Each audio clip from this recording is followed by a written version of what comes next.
मुझे रणनीतिक रूप से मजबूती से लड़ना पड़ेगा, क्योंकि हमारा परिवार वहां अभी उनके शिकंजे में है। हमें नहीं पता, ना मुझे, ना आपको, ना मीडिया के लोगों को उनके साथ क्या बीत रही, उनके फोन छीन ले गए। यहाँ कॉन्स्टिट्यूशन ने हमें अधिकार दिए हैं, सुप्रीम कोर्ट ने भी अभी कानून बनाया था निजता का, लेकिन मेरा फोन क्यों छीना गया ये पूछ रहा है।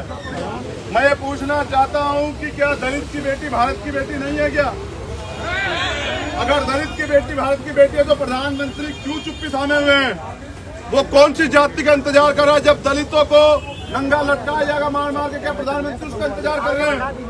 प्रधानमंत्री चुनाव से पहले बड़े बड़े दावे करते हैं, वो दलितों के पैर धोते हैं, वो कहते हैं दलितों को मत मारो, मुझे मार लो।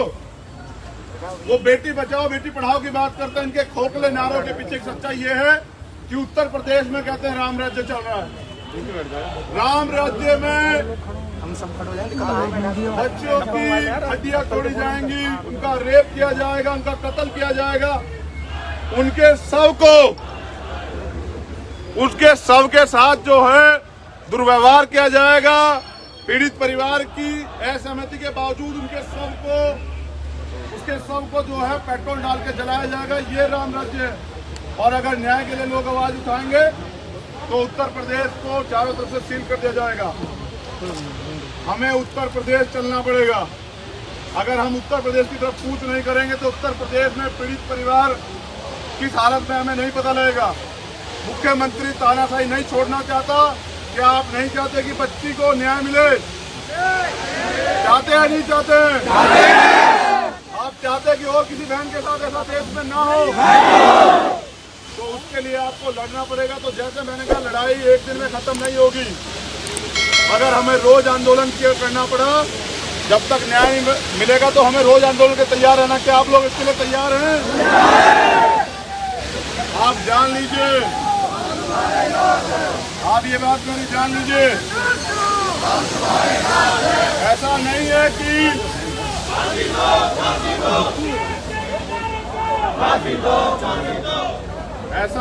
कि न्याय नहीं हो सकता है। मैं एक बात आपके सामने कह रहा हूं, गौर कीजिए। बात यह है कि एक बड़ी संख्या में दलित एमएलए जो हैं उत्तर प्रदेश सरकार में हैं, और एक बड़ी संख्या में बाबा साहब के संविधान के कारण एक बड़ी संख्या में सदन में एमपी बैठे हुए हैं। जिस तरह से वो सरकार के इशारे पे चुप हैं, ऐसा नहीं कि बीजेपी में महिला नेत्रियां नहीं है, हमारी बहनें हैं, लेकिन जिस तरह से वो सरकार के इशारे पे चुप है तो हमें दुख होता है कि दलित की बेटी रहती है। उसी तरीके से जो मुख्यमंत्री कह रहे हैं वहां के अधिकारी कर रहे हैं, तो दोषी सिर्फ डीएम एसएसपी नहीं है, दोषी मुख्यमंत्री भी है। अगर आज मुख्यमंत्री अपने आप को बचाने का काम करेंगे तो क्या 2022 में जब सत्ता पलटेगी मुख्यमंत्री बच जाएंगे?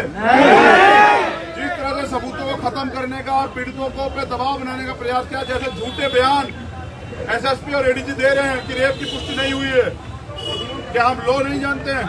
जानते हैं।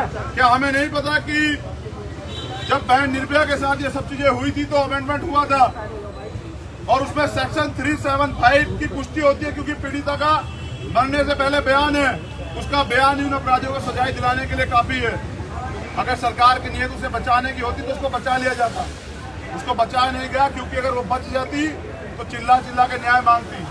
मैं मांग करता हूं और आप भी ये मैसेज दें कि पूरे देश में हमारे परिवार के लोग, बड़े दुख के साथ कह रहा हूं, जो लोग सफाई का काम करते हैं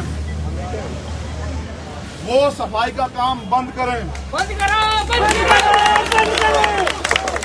क्योंकि कोरोना काल में भी हमारे लोग इस देश की गंदगी को साफ कर रहे थे, लेकिन जो गंदगी इनके मानसिकता में, इनके दिमाग में, इनकी जो मानसिक गंदगी है, अब समय है उसको साफ करने का।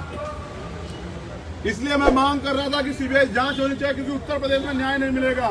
सुप्रीम कोर्ट उसका स्वतः संज्ञान ले और मामले को दिल्ली ट्रांसफर करवाए और सुप्रीम कोर्ट की निगरानी में जांच हो। उत्तर प्रदेश में न्याय नहीं मिलेगा तो आप लोग इस आंदोलन में मदद कराइए। क्या आप इस आंदोलन में घर तो नहीं बैठेंगे? नहीं। मैंने पहले पूछा, दोबारा पूछ रहा हूं और दोनों हाथ उठा के जवाब चाहता हूं।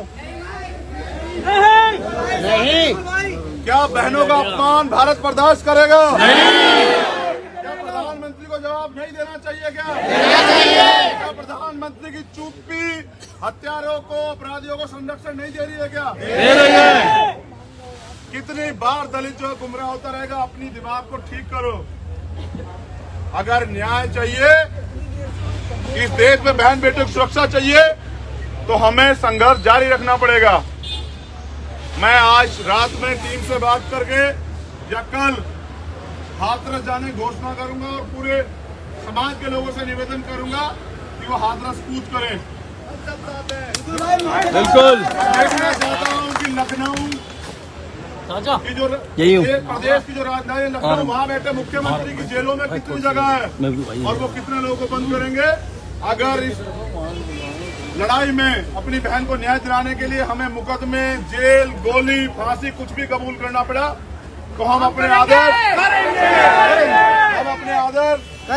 विश्व रत्न बाबा साहब अम्बेडकर के दिखाए रास्ते पे चल के और नौजवानों के आदर्श शहीद सरदार भगत सिंह और उधम सिंह के रास्ते पे चल के शहादत देने को भी तैयार रहेंगे। लेकिन इस देश में बहनों का अपमान बर्दाश्त नहीं किया जाएगा।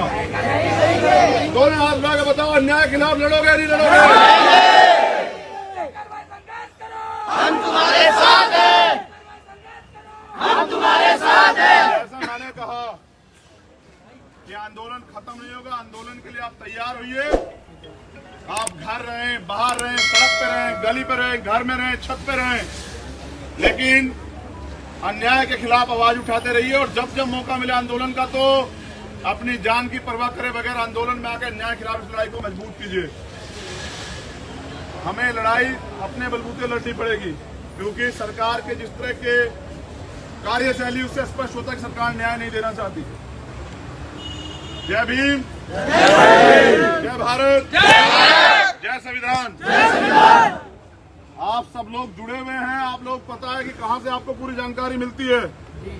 उस जानकारी पर नजर रखिए और आगे का जो भी निर्देश होगा उसको फॉलो कीजिए।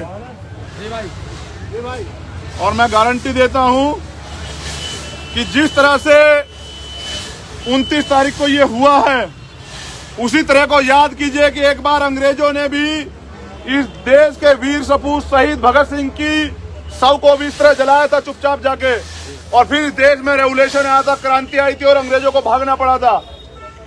हमारी बहन हमें रास्ता दिखा के गई है, उसने शहादत दी है, फिर क्रांति होगी। कितनी बहनों को भूलेंगे आप? कितने भाइयों की शहादत को भूलेंगे आप? आप रोहित को भूल जाएंगे, आप हाथरस की बेटी को भूल जाएंगे, आप बलरामपुर की बेटी को भूल जाएंगे, आप निर्भया को भूल जाएंगे, आप भदोही को भूल जाएंगे, तो कल ये आपके घर तक भी आएगी आग। समझ रहे हैं? ना हम भूल लेंगे ना भूलने देंगे। अब तब तक संघर्ष जारी रहेगा जब तक हम इन काले अंग्रेजों को जो अन्याय कर रहे हैं सरकार में बैठ के इनको नहीं भगाते। समझ रहे हैं? क्या तो मुख्यमंत्री स्वतः इस्तीफा दें, वरना हम उनसे इस्तीफा जो है छीन कर लेंगे। जय भीम। बैठे रहे, मैं जाने की इजाजत चाहता हूँ। मेरे बाद सब लोग उठिएगा, मदद करेंगे या नहीं करेंगे? बैठे रहिए, अनुशासन का पालन कीजिए और बताइए कि हम यहाँ खुशी से नहीं आए हैं। हम यहाँ आए हैं क्योंकि हमारे दिलों में तकलीफ है। अगर आज हमें कोरोना की परवाह भी नहीं है, तो वो इसलिए है कि हमें अपनी बहनों के सम्मान, स्वाभिमान और सुरक्षा की लड़ाई लड़ना है।